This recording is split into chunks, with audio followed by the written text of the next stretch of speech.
Welcome to Digital Learning, an initiative of Directorate of Collegiate Education, Government of Karnataka. Eloquentia 3 is the title of the third semester General English textbook prescribed for the BSc stream under the State Education Policy, Bengaluru City University. Tara by Mahesh Dattani is the literary component for 20 marks. I am Nandana NG, Assistant Professor of English, Government First Rate College, Malleshwaram.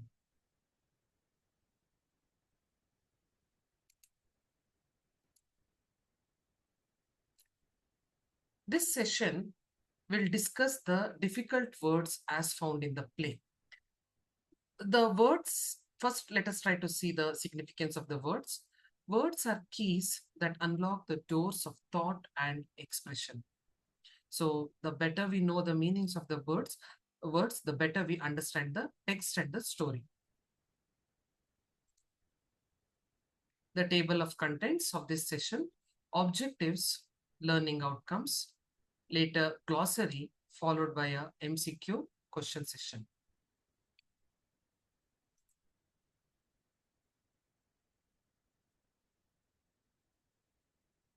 Your understanding of what you read and hear is to a very large degree determined by your vocabulary. So improve your vocabulary daily.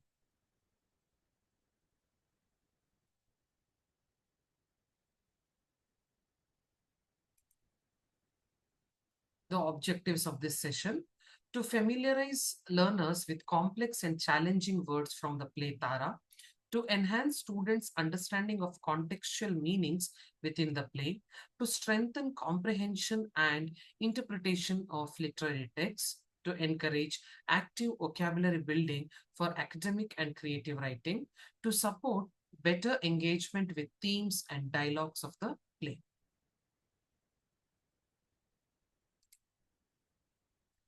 Learning outcomes. At the end of the session, the student will be able to define and explain key vocabulary from Tara, will confidently use new words in sentences and discussions, will demonstrate improved reading fluency and comprehension, will be able to recognize the connection between word choice and theme. The student will also be able to expand their literary vocabulary for critical analysis. What is glossary? At the end of any text for that matter, a poem, essay, or a play, the difficult words found in the literary piece is given at the end under the title glossary. It usually gives the meaning of the words. What is a glossary for? What is the importance? The glossary provides a quick reference for understanding difficult or uncommon terms. It aids in interpreting literary texts accurately and deeply. Glossary supports retention of new words for long-term language development. It helps students engage in meaningful discussions and analysis. Glossary also serves as a tool for revision and exam preparation. How to improve vocabulary for literature students, but then anybody can follow these tips and increase their vocabulary. Remember, the vast your vocabulary, the better your conception of the world.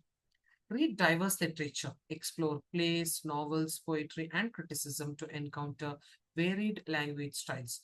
Analyze literary texts. Pay attention to word choice, tone, and symbolism in works like Tara.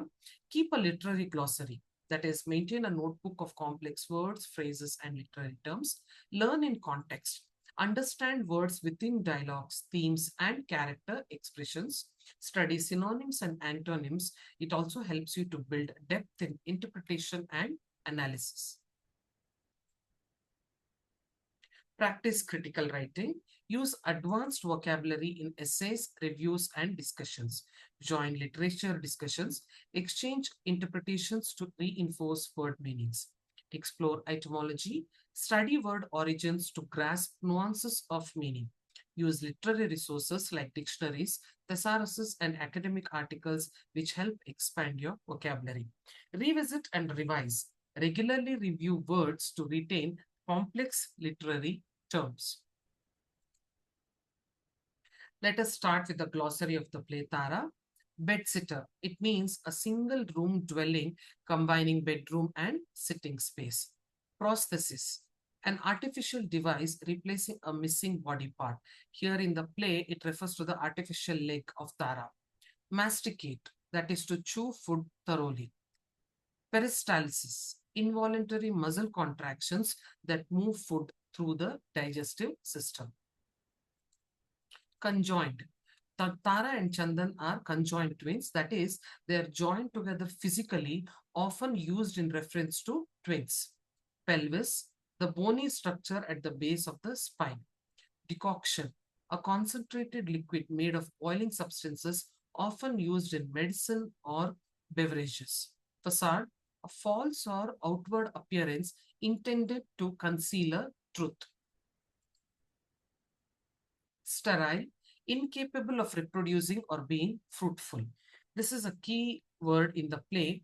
Both the twins, Chandan and Tara, are said to be sterile, even at the very beginning of the surgery. It just shows even if they had survived, their chances of having a happy family life was very less. Physiotherapy, physical treatment to restore mobility after injury or surgery. Appendix, a small tube-shaped organ attached to the large intestine.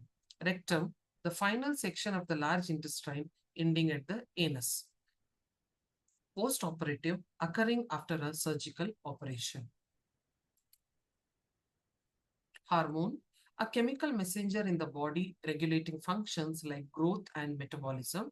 Reconfirmation, verification of something already confirmed.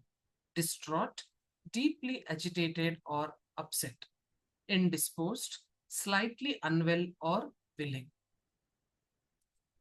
Magnitude, the great size, extent, or importance of something. Sublimation, a psychological defense mechanism that redirects unacceptable impulses into acceptable activities. Catharsis, emotional release through art, expression, or experience. Here, it refers to the process of Chandan, that is older Chandan, Dan in London, trying to write a play, recollecting the memories of his twin.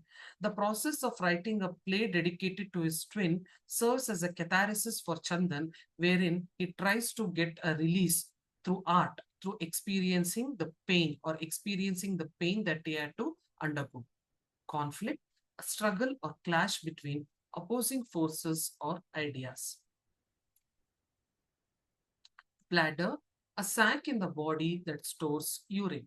Repression, the act of blocking unpleasant thoughts or feelings from conscious awareness. Dilemma, a situation requiring a difficult choice between undesirable alternatives.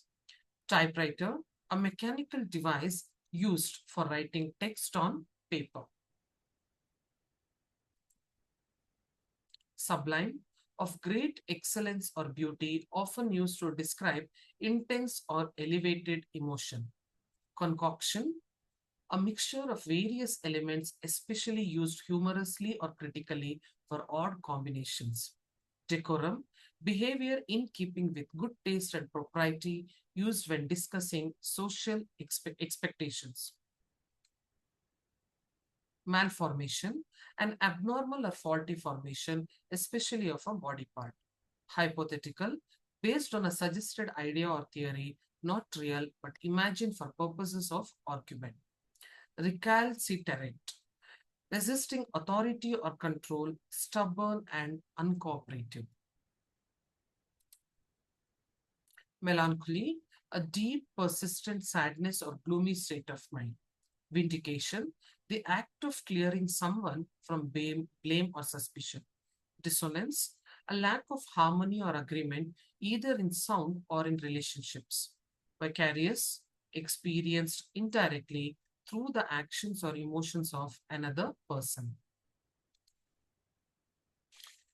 It is important to read because it's really good for your memory. It's really good for your imagination. I enjoy reading because I find it relaxing.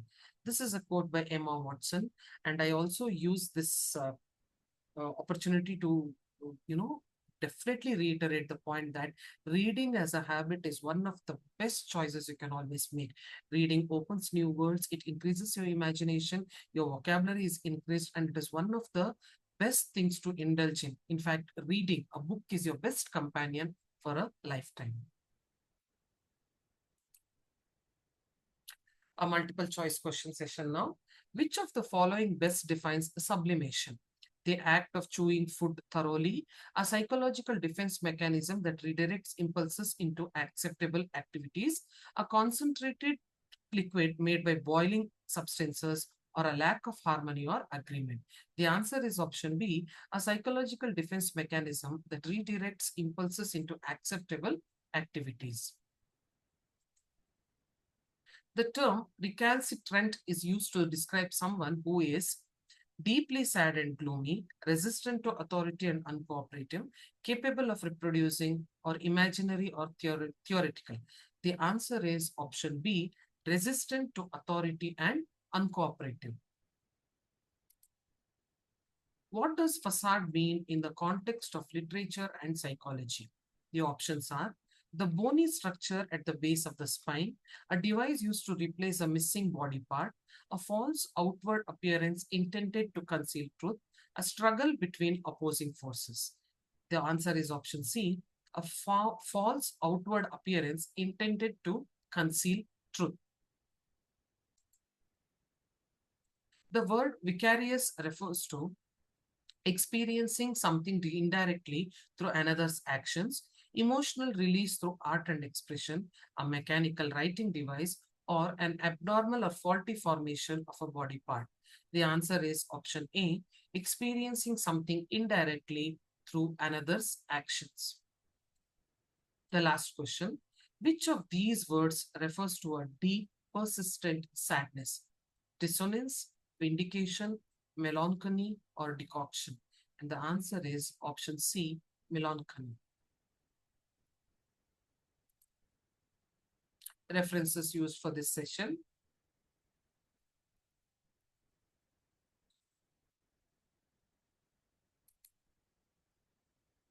Happy learning.